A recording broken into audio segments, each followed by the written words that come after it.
Good morning mayam amuka hana taram no uksari mayam ngasidi yamna nungaiba numitni ngasije mayam date 22 December gi aigi puroibagi mapok numitne ado mayamna su magi mapok numit gi afaba wish amamam tang pibirmmo bako adudi mayam vlog oi kai oi tauba magi kaino birthday zigi dum hapjarake mayam adum yengbiyo aduga mayamna su afaba tungda lakadaba magi punsida afaba ngakta oinaba bor pibirmmo aina magi birthday je yodringai aina somda lairingai da video dum namjalaga thamgiba jingdo aduju dum matek hapjarake bako mayam adum yengbiyo adudi vlog se dum hojalaje mayam aigi nupagi kaino birthday gi gift lainabane aina shampoo ani je tungjalaga thammebako gift se aina Tamogi khudok macha amta sabige na tawbanebako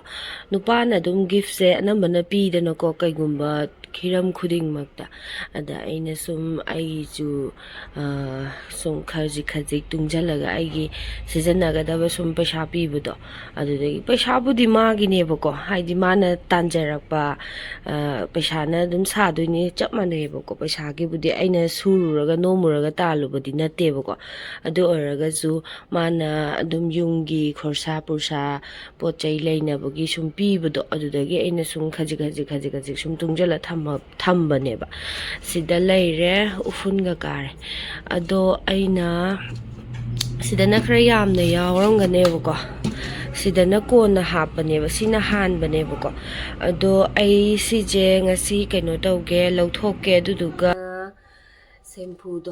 shampoo je lauthoga Tamogi gift oinaba khudopto adudo lepi gena tawbanebako adudo phunga kangai adudo mayam lauthoga kayamuk yawge paisa do na yengje ai hangake sele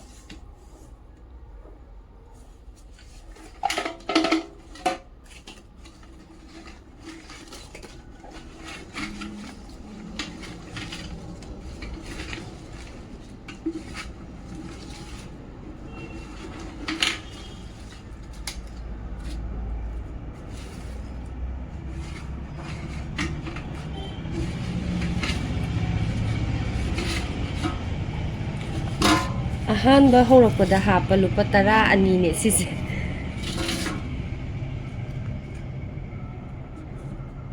yaudre ko haida thamma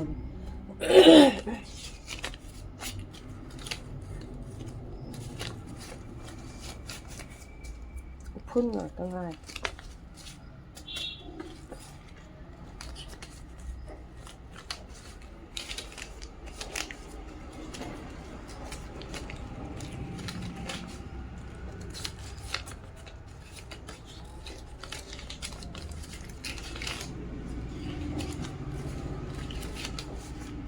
aina songa sapise ko ani ahum adum hapsangibusu yawguneba ahum gumba lagi mari gumba ani gumba adum anambana mai hapeba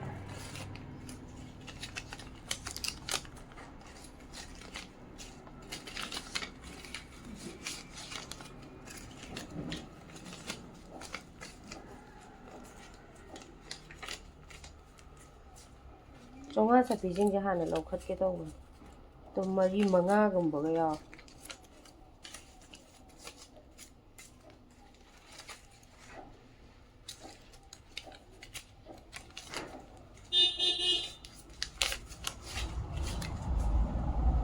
sam sapi chani sapijing ge dum mayam thammage yam doi male siji yam me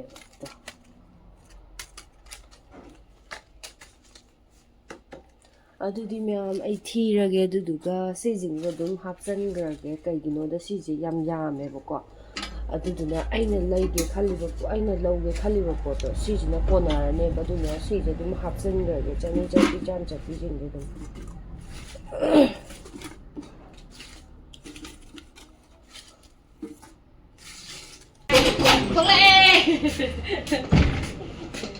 không đi email Furitse yam thi thaieba. Sai yam. Tho maya. Ngang ma chaba ma de yeng o. Somda tu. Macha. Hi. Hi tàu. Hai tàu. Bay tàu của nó mà mì chini nó khang làm khác vậy đâu ạ. Ngmdre hujik. Akhoi sky na thar sky anti yang ngong ni hai phetang. Khoi jim sky ga, khoi maga. Angang macha ga. Khoi gei chat le. Anu si video ji ko thagalo. Kono video da. Birthday gi da adu da hap ni hujik thagal hai roi. Nang zinga sidiam nungai grema. Asiga jloi thadat kreba mana. Samo cái nó wifi cái nó net samo. Angang je yam na harau ri. Net. Angang. Kai sanai no. Kai sanai no. Cái tên nó bị sinh lại. Mi ore hujik dagi khung khalura se papagi sana machaga. Khoi ge ores da numita thokre. Zai halaga khoi je sana mulo bo chatoi ni asa I cha na marona ma. Sana mulo bo chatoi ne. Sanga khan gi ge.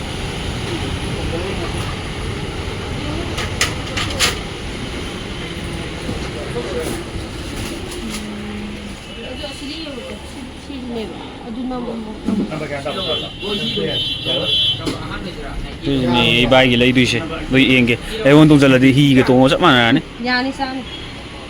Nung hap tới tàu đi.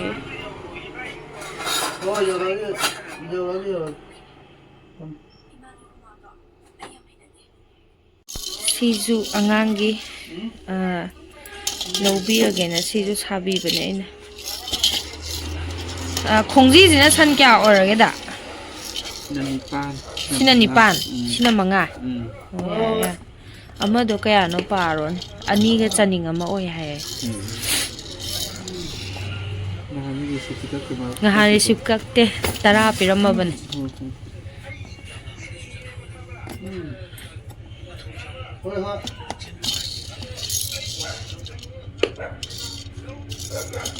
Direct tawan phát dậy.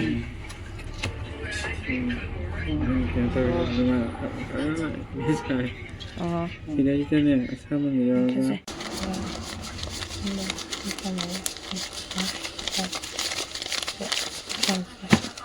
Cô chay lâu ba khôi pa lura thô lộc cái đây quy nó u đờ vậy bung nhà nó xí đốn thành này mua được trong vậy bây giờ. Sao ina mà nem phát dậy nào mà?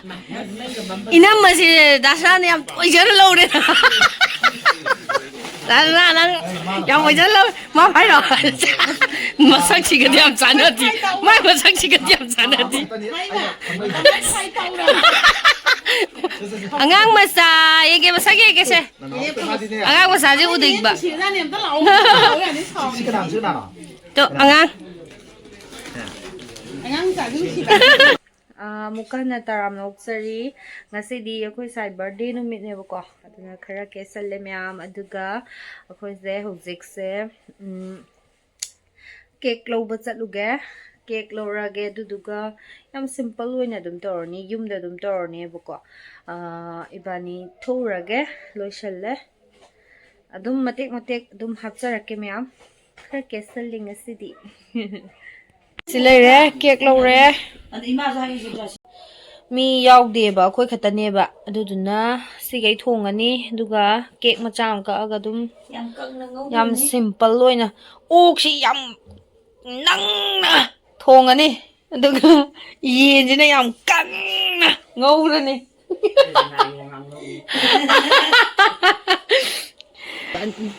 sound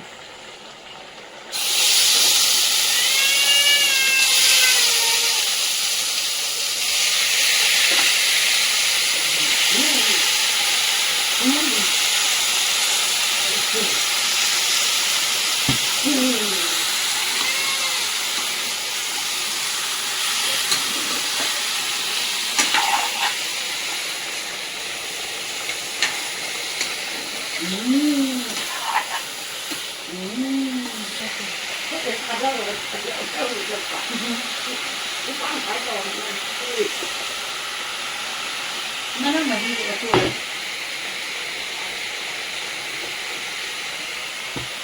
우리네.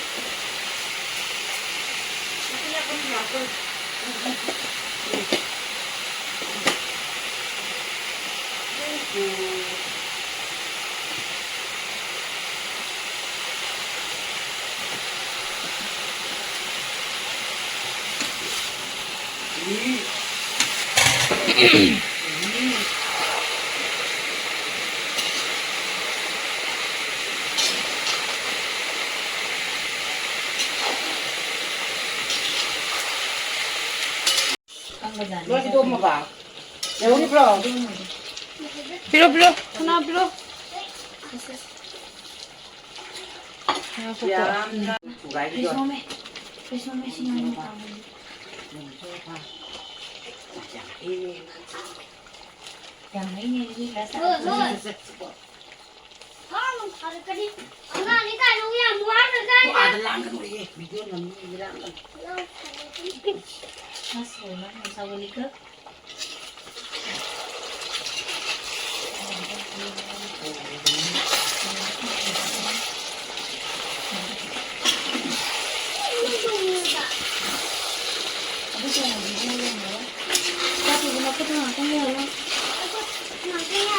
이거 사 먹어.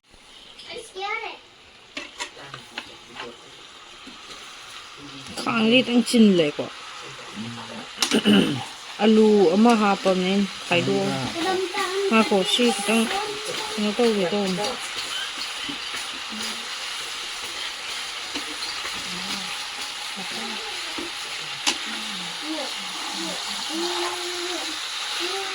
Adu maning ha ma kaino do han hango. Tilaw yung chawa ni Ano man. lekan? Lekan. Tugi lekan. Kinwe. Ay mo daw yung side. Oh, boleh saya tahu. Don. Cake masak ing. Don. Wow, cake masak ku phaza je. Cake masak siam nandro. Ada koy ko saw yung kada ka taw doy. Singan gan.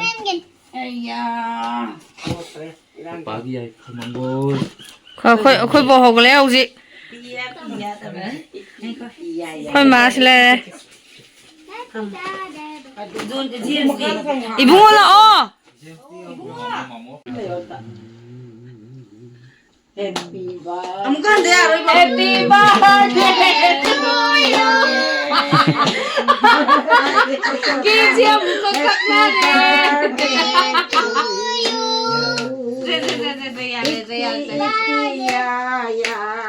Ibu ang tahan na India sila Nanti tahu lo happy. Nanti tahu lo ini. Siya lang.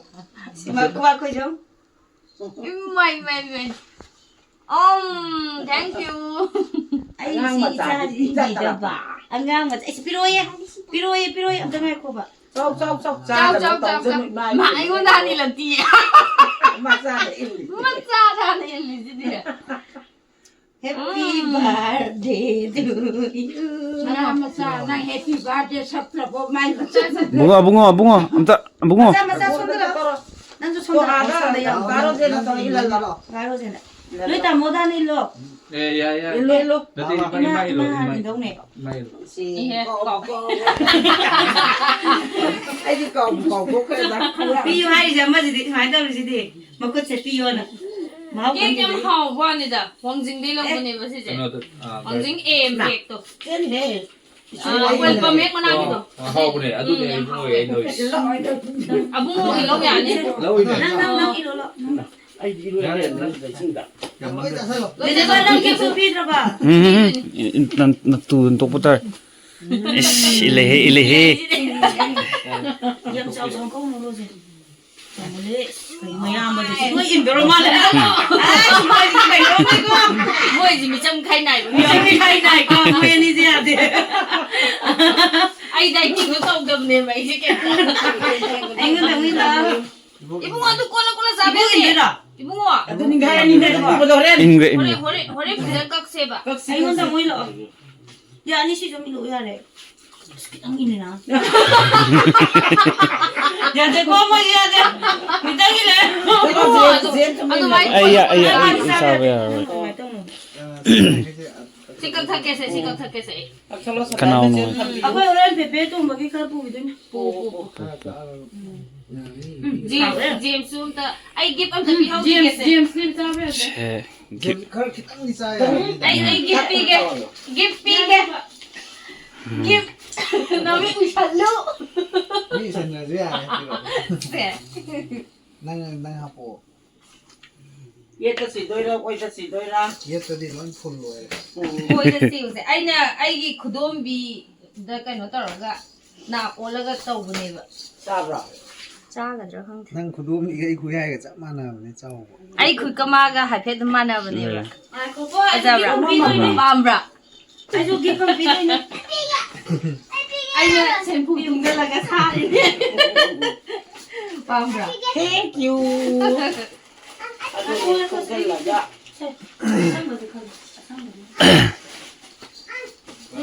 Cake se khara khakke tawbane. Kera kera di sari sih. Sa kangai cha si ge khara illo Dang yelo sih. Pala. ai namak sa namak.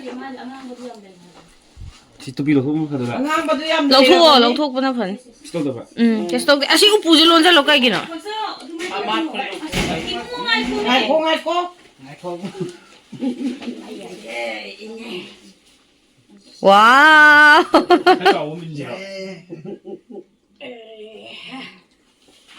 How bra. Birthday boy ne no jare da tawri je. Cake se yam chagre ba. Se. Ma khoi che na gift ko yam puri he mana kwa ge. Pura sing tu re nga ma. Piro ko kada. Ngang masa nang kari puri no. Nilaga ne yam phaba daw ya bo jaro he. Na di ka ba ka hai ko ki chan.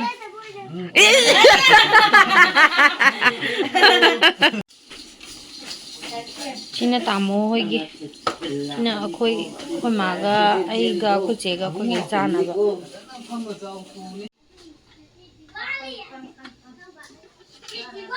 Injang athong ba.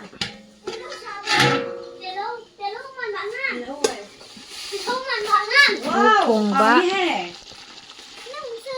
Angau ba. Angau bani. Salah. Angang na pira no mi. Nungai ne mai yaw ni na sidi hai ge. Mai ro mi ka do